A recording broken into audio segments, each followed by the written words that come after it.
Good evening. This is the fourth webinar from the IIT SIG webinar series. It's titled from a trainer to building CORASKILLS platform by SHIVOM CHAKRAVARTY. This is today on 14th of March at 8 p.m. IST. So about the SIGs, SIG stands for Special Interest Groups, which was started by Commander V.K. Jetli, a senior member of the IIT and KGB Foundation in 2018.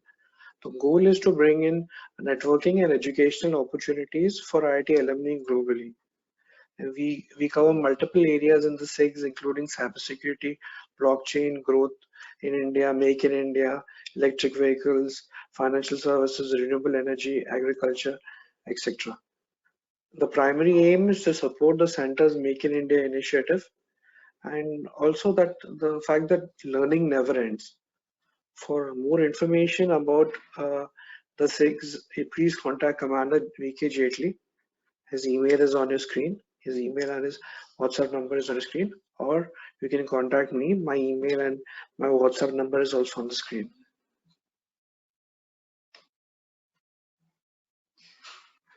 So this is the list of the SIG webinars we have had so far. The first three are already completed. Today is number 4, going from a teacher or trainer to building my own training platform, CORASKILLS by SHIVOM CHAKRAVARTY. Then we have lined up 4 more webinars on different topics, completely different topics. So one is how the blockchain will trigger a revolution in supply chain space. Then we have what it takes to run a full marathon sustainably at the age of 51 by Mr. Ajay Thombre. And we have going from management consulting to running my own esports startup.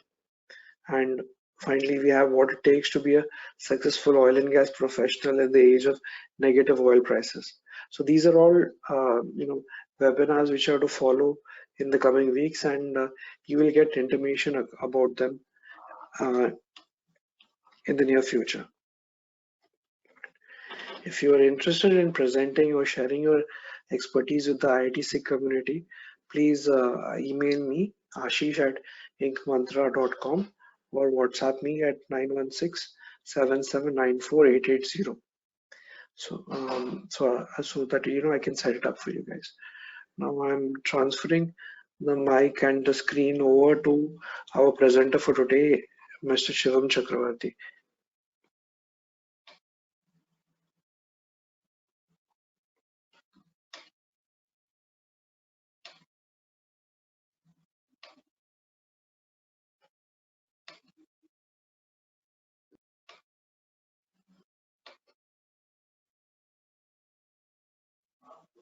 Okay. Yeah, SHIVOM, you're the presenter now. Please, please go ahead. Yeah. So good evening. I'll be presenting my startup CORASKILLS. So we started with the aim of removing unemployability and decreasing it as much as possible in Indian graduates and postgraduates. Sure, we can't see your screen. Could you just share your screen, please? Screen also, yeah.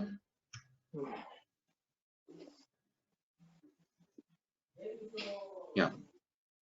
Yeah, good. Okay. So this is this picture you can see also gives an idea about our basic vision. So CORASKILLS is we want to Shivam started in slideshow. Shivam, in slideshow. Slideshow. This is this was again.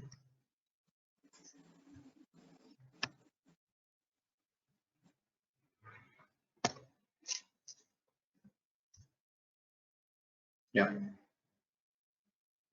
Yes. Yeah. So as you can see the picture here, so we want to treat it. We want to build this as a co-skilling space for industry. So you might have heard about co-working spaces where a different company representatives work at a space as at a shared space. So we want to build CORASKILLS as a co-skilling space. Our basic objective is to decrease unemployability in graduates and postgraduates as much as possible. And as client base, we are focusing on MSMEs, especially MSMEs in Maharashtra. So we have MSME clusters in Mumbai, Pune, Nasik, Aurangabad, and Nagpur. So we are focusing on those MSME clusters at present, starting with the MSME clusters in Mumbai. In fact, I'm in Bhiwandi in Mumbai, so we have started with the companies around us. So Bhiwandi, as you might have heard, is also a logistics hub. So we are starting with the logistics companies first. So the basic idea is there are three stakeholders. The first is, of course, the MSMEs. Then we have, and we are also building a network of trainers. These trainers are from IITs, NITs, and IIMs. And the third stakeholder is other institutes, the nearby institutes. So basically, uh, what we are doing differently is we are starting with the requirements from companies. So we are not actually providing training and then looking where the trained students can be placed. We are starting with the requirements from companies. So that's what is probably making us a little more agile, because educational institutes, to change anything, to change their syllabus, to put in a different training program, it will take a lot of time. But we are starting right from, we are starting it as a pull system. So it's demand driven. When we have a demand for a particular skill set, then only we arrange for trainings for those skills. So one part is that. And when we are going to MSMEs to get their skills requirement, we are not just going for half an hour and getting an Excel file. We are working with them to do manpower planning, starting with job analysis and manpower planning, because many MSMEs don't even have that. They don't even have job descriptions for most of their positions. They have not done manpower planning for say 2 to 5 years. So we are doing that, and we are doing that for free. So the other training companies, most of the training companies I talked to, they said it won't be affordable for us to do this consulting work for free. But we are starting with job analysis and manpower planning at MSMEs, and we are doing that part for free. We are doing a little bit of consulting also.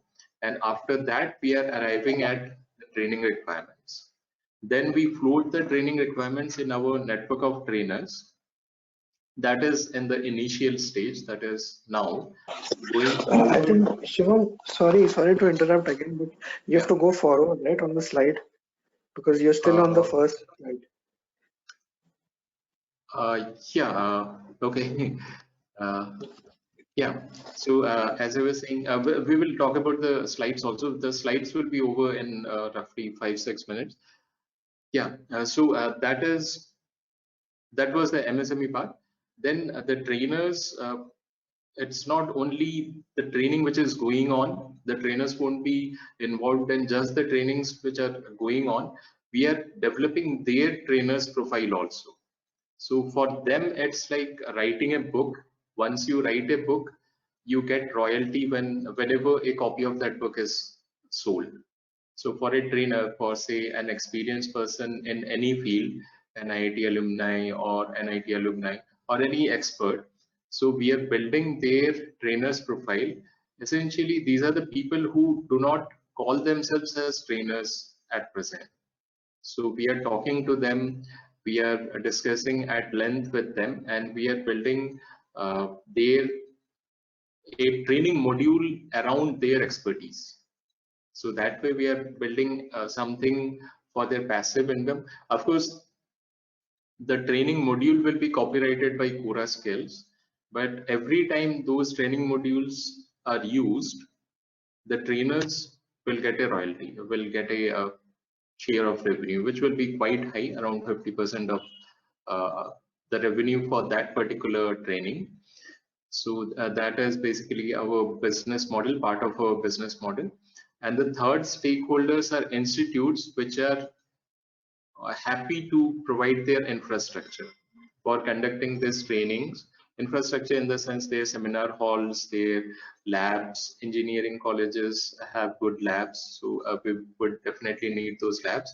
And we conducted a roadshow sort of, we conducted an event, awareness event, where we had invited representatives of colleges also, and they took it very well. They accepted this setup, they accepted this idea very well, and they are willing to share their infrastructure because their students are getting trained. That is the main reason. And moreover, we are not charging the students for any kind of training. We are charging the MSMEs. MSMEs are our paying clients. So that way they are only too happy to share their infrastructure. So the basic groundwork we did, we saw that there are different government schemes that is shown on the slide right now. So there is a Ministry of Skill Development and Entrepreneurship. Under that, there is a National Skills Development Corporations, and it has established quite a lot of hundreds of training centers. And NSDC has hundreds of training centers. It's easy, comparatively easy to open a training center, and it's equally easy to get it closed also. I mean, if it is not able to prove, if a center is not able to prove that that particular center is able to provide jobs to train students, that center gets closed. So that is one of the drawbacks. And moreover, most of the government schemes, what they're doing is they are focusing on undergraduates, that is below graduates. They are not focusing on graduates as such. There is no scheme other than the few which I will show on the next slide, on the one of the next slides. Other than those, there are no skills focusing on graduates and postgraduates. So what we are doing is we are focusing on graduates and MBAs for our training. So this you can see there is some figure, there is a lot of collaboration between different companies from Japan, from Germany, and they have established their training center. Those training centers are particularly for those skills which are required by those companies. So they again have less agility, and it will require some time, require some effort to change the trainings provided by them. Yeah. So these are the basic problems in those government schemes. There are multiple authorities which will have to provide authorization to go about to first to establish those centers, then to make any changes. Then there is a poor job creation climate. Then training provided is also not that good. Yeah. Then there is a lot of data fudging to prove that the trained students got jobs when they in fact didn't get any jobs. So the figure is quite low. And this Pradhan Mantri Kaushal Vikas Yojana, which is a good initiative, of course, it trained around 30 lakh students. You can see on the slide, and only about less than 3 lakhs got placed. So less than 10% got placed. So these are again people who have just finished school, and some of them have not even been able to do that. So they are not graduates or postgraduates. So the figures are quite discouraging, and that also gives us an opportunity to have our kind of a setup. So it's both discouraging and it's also an opportunity, very great opportunity. Yeah.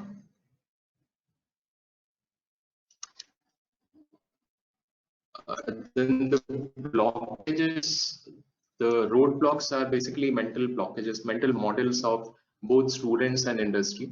Students are not very confident from where they will get this training, who will be training them. Most of the training centers have employed people who are not, who themselves are not trained in those skills. And they have probably devoted only a couple of hours to probably make a PPT and present. Yeah, so that kind of training has also been provided. So these are the problems. And the biggest misconception due to which, because it affects the graduates and postgraduates, they think that once they have studied, once they have done their degrees for 4 years and even for 6 years, they are through for life. They are good for life. I mean, they don't have to learn any new skills ever for the next 20 years or till they live. So that is the biggest misconception why they are not willing to update skills also.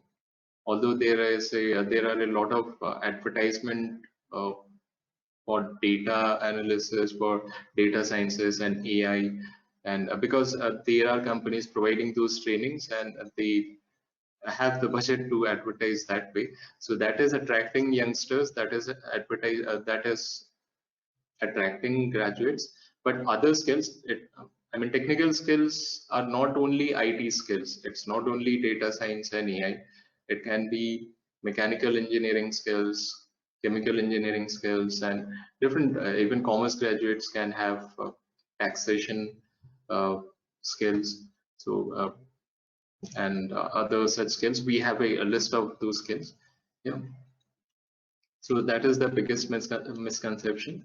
So you might have read the book Who Moved My Cheese. So in that book, what happened was a group of mice ate the cheese and then wondered who moved that cheese. They didn't realize that they have used up that cheese themselves. So that way, our graduates are using up whatever skills they learn in those 4 years or 6 years. They are not relevant, say, after 5 years of their graduation or 10 years of their graduation. They keep wondering who might choose, why they are not getting the employment they want. So that is a classic misconception also. At the same time, if you see from the point of view of industries, they want only permanent employees. Nobody wants to recruit uh, short-term employees or project-based employees, and their JD's job descriptions and all the plannings are for long-term employees. And they are also not very clear whom to tell that they require these and these skills. See, big portals like Naukri.com, Monster.com, they don't run a skill-based system. They run a job-based system.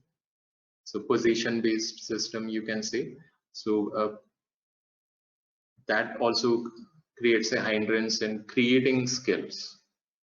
People get attracted to the positions, the salary part, and even though something is there about the job description, they are not exactly skills, and nobody tells them where to get those skills unless it's something very popular like data science or AI or security, cyber security.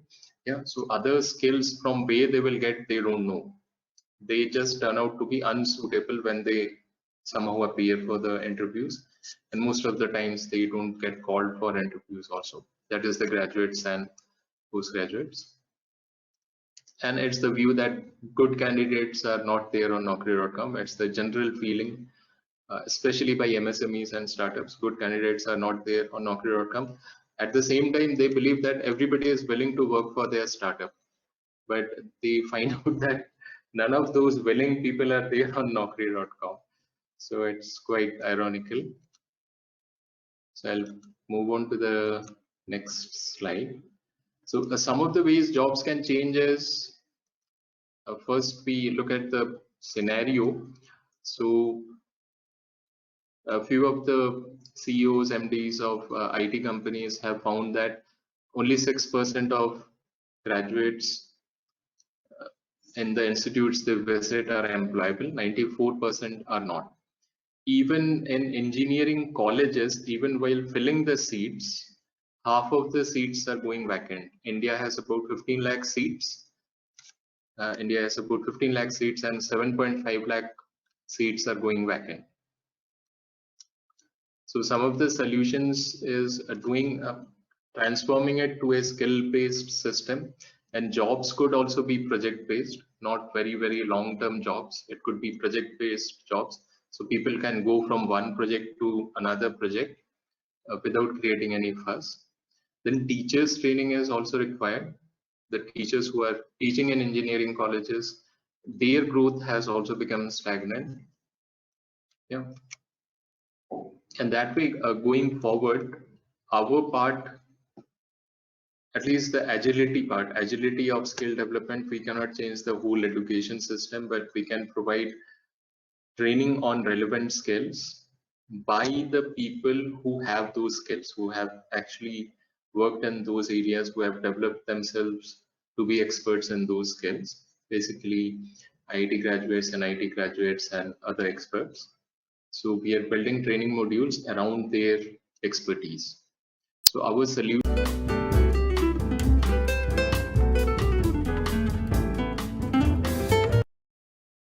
the scenario, if you look at it pictorially, we are trying to do this. It will be only on-demand training, not that we are training somebody and then waiting to find a job. I sometimes compare it to making a key and then trying to find out which lock the key will fit into.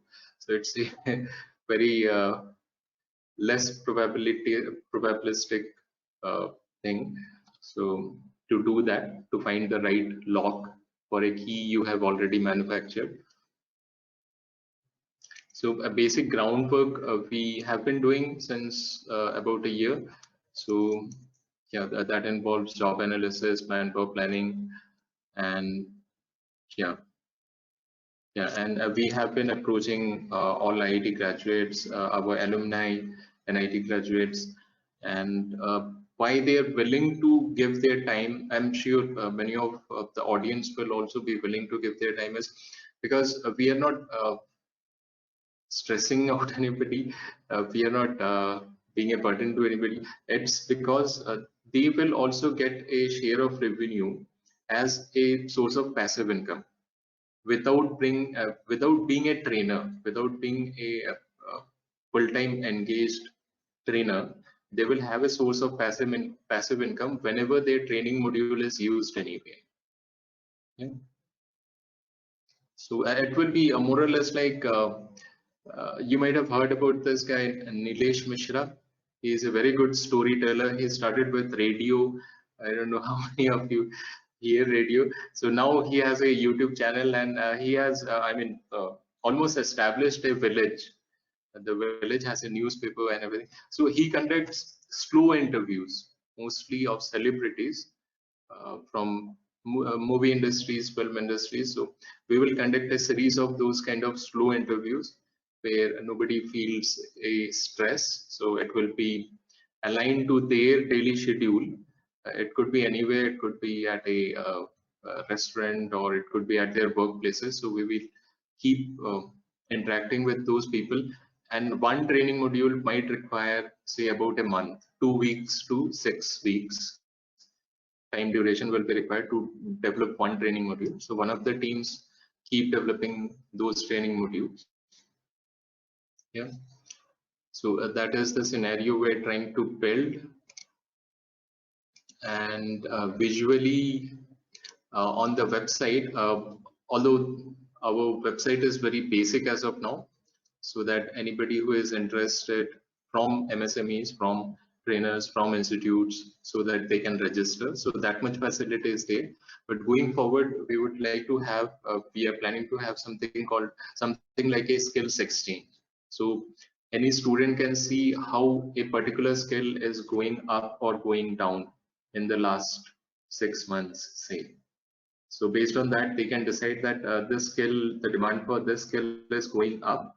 So I would like to go for this. Or some people may be more risk takers, more of a risk takers. So they might see some curves and see that one skill is going up and going down. So when it is on a downward spiral, they would like to get themselves trained so that say after 6 months or after a year, they can be employable. So that is a skills exchange part. Then there will be a, for students, there will be a map of a map which shows where those skills training are being provided around them. So it will be a sort of Google map variation. So our business model, if I should explain, so basically we are doing all this in 70% of the budget of MSMEs. If suppose a MSME takes somebody and trains them themselves, say an MSME called Gilbert Technologies, it takes 2 employees, 2 fresh graduates, and trains them themselves. Whatever cost they will incur, we will do everything in 70% of that cost. So 30% will be the saving for the MSMEs. So that is our value proposition. So basically the first point you can see in this slide, that will be our basic source of income. That is our model. That will be our focus. Then there will be training for experienced professionals. Then there will be training for skills in demand. And for these, the trainees, the students will have to will be paying the fee. But for the first part, which is our focus, MSMEs will be the paying client, and students will get this training for free. Serious students whom we will screen will get this training for free. And later on, we also intend to have something called as something like a uh, internship for experienced people, especially for IITians. So people who want to change a field or want to get acclimatized to changing skills, a new skill say, so they will have a space to do internship, mostly unpaid internship in other IITian startups. So right now, I think there is no space for doing that. So we will be including that also going forward. This is one of, this could be one of our competitors. It's a government scheme, and they are focusing on only uh, general degree students, not engineers. So for general degree students, they are focusing some employability skills training, which is mostly soft skills. Yeah. So we want to do this. We want to expand this for technical skills also. Yeah. So we don't see them as competitors. If possible, we will have a collaboration with any number of them as they agree. So our task will be to get live training requirements, and if they have a setup where that can be provided, we can pass on those trainings requirement to them also, if we have a agreed upon collaboration to begin with. Yeah. So we actually don't see them as competitors. So there is some data. These are some of the positions we will require. Yeah. We are developing training modules. So a instructional designer, a animator team will be required, which we have freelancers. Fortunately, I'm also surprised how I could find those people. I have a group of freelancers doing that, and most probably they won't be willing to work for any company full time. So that's one good thing. We are able to do these things, but going forward, we will have to have a we will have to have a team in house. So for these, some amount will also be required, which we are trying to raise from different platforms. So these will be the earnings. So the first point you can see is, see, when we are collecting training requirements, some training requirements will be for the present time. Not all the requirements, not all the manpower requirements will be for after 6 months or after 2 years. So we are not going to reject the present requirement. If there is a present requirement for those particular MSMEs, we will also serve as a recruitment firm.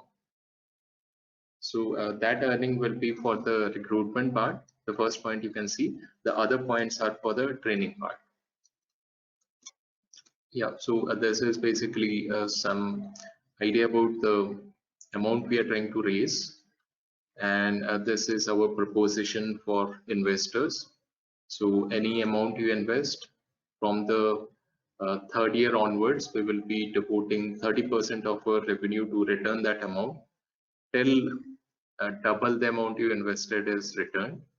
So probably that's a new thing, or I don't know, people might be doing this amongst themselves and not declaring it like this. So we would like to have it on paper also. Yeah, so that's pretty much about our startup, which is called CORASKILLS.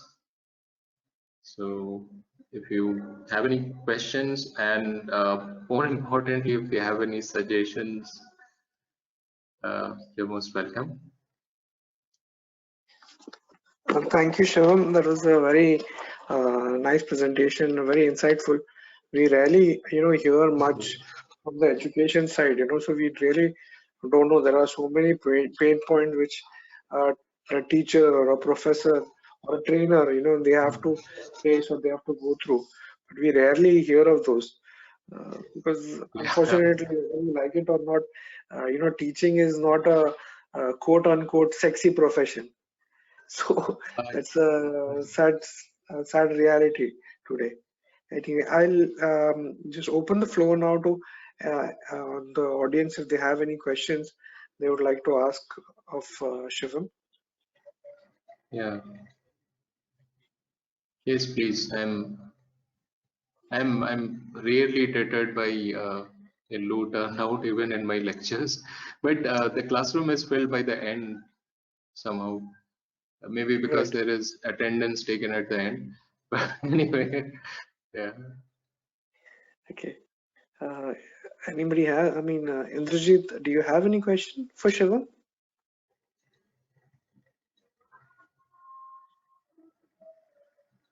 Amitabh?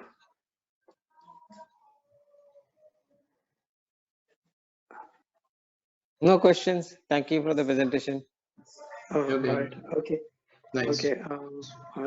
Krishna, My contact anything details from? will probably be shared. If you come up with any suggestions, any related ideas later also, you can, of course, very welcome.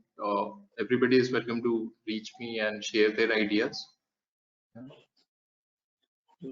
Okay, so I had a couple of questions, so let me just ask them. First one Okay. was, how did yeah, you come to this what do you call I don't know decision point that there are a lot of highly skilled professionals who are not ready to work for MSMEs, but they're ready to work for their own startups.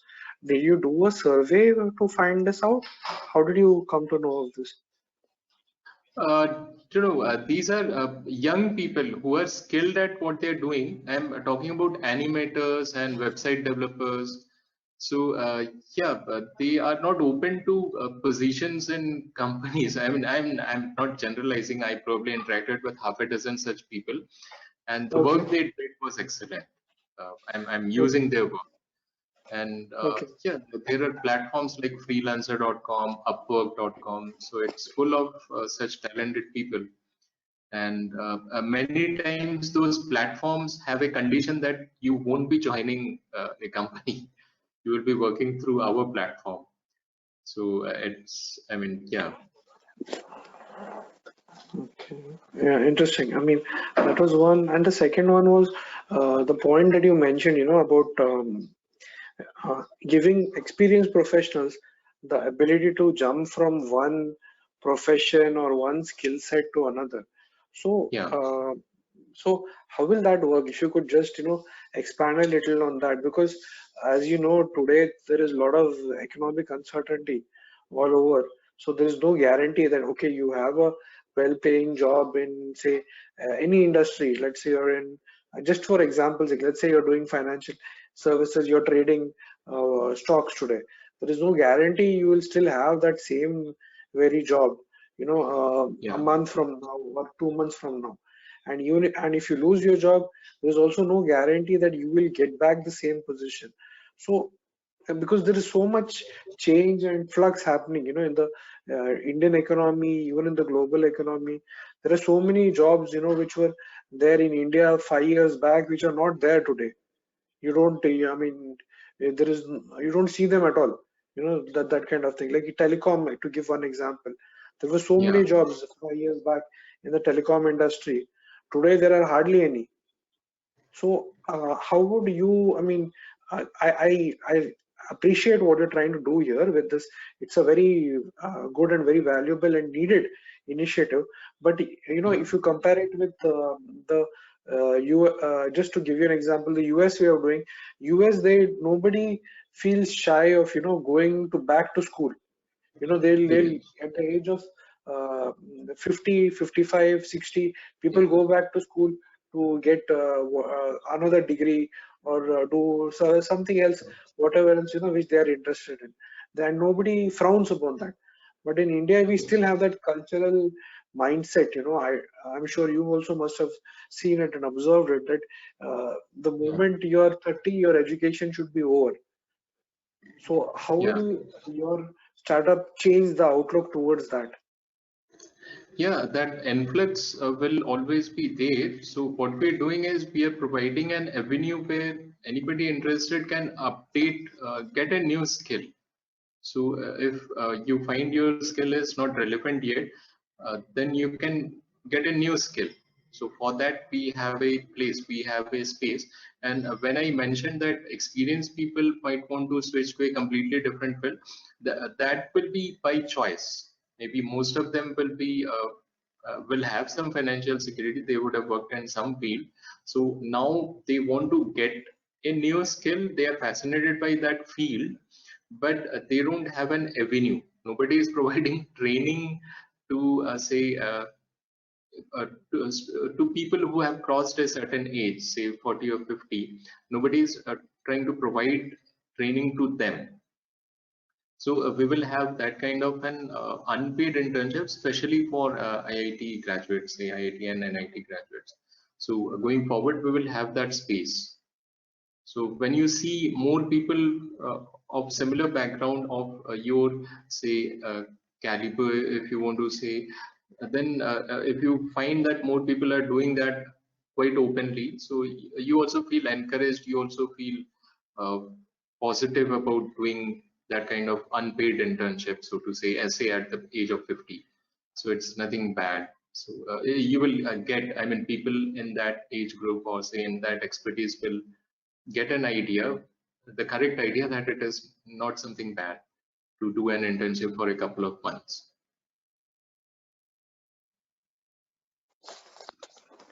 Okay, makes sense. So now the other aspect that is here is that, will you be certifying these individuals? Let's say they do some sort of a course or skill set through your through CORASKILLS, through your platform. Will you be Yeah. certifying them? Who will be the signatory authority for that? Will that certificate be valid somewhere? How does that work? Yes, we will conduct tests to certify skills. The certification will be done by the respective MSMEs. All the logistics will be covered by us. They will just see that if the output is all right, output is acceptable to them. Yeah. So it will give a detailed description of the skills acquired. Validity and acceptance remains to be seen. We cannot say that it will be accepted as a university degree, but the details will be there to be displayed. Okay. No, it need not be as a university degree. Like I'm sure you must have seen ITI diploma, which is like Yeah, 3 months, sometimes 6 months long course. After which yeah. the government of India gives them a diploma. So something similar to Yeah. that. Also, if it could be potentially uh, given to these uh, candidates, it will be quite useful and quite helpful. Yes, quite useful, especially if the MSME requirements change a little bit and some of the trained students are not able to be absorbed in that particular MSME, then they would certainly require a certification so they can be absorbed by other MSMEs with similar requirements. So we will have certification, and the certification will be signed by the particular MSMEs where that requirement is there at present. Okay. So, So and we how can will you boost, like? we can vouch for the trained students to other MSMEs. But acceptance we cannot, formally we cannot declare that it is accepted by Mumbai MSME cluster or Pune MSME cluster as of now. Later we have some agreement with such associations because every cluster has an association. So it's Correct.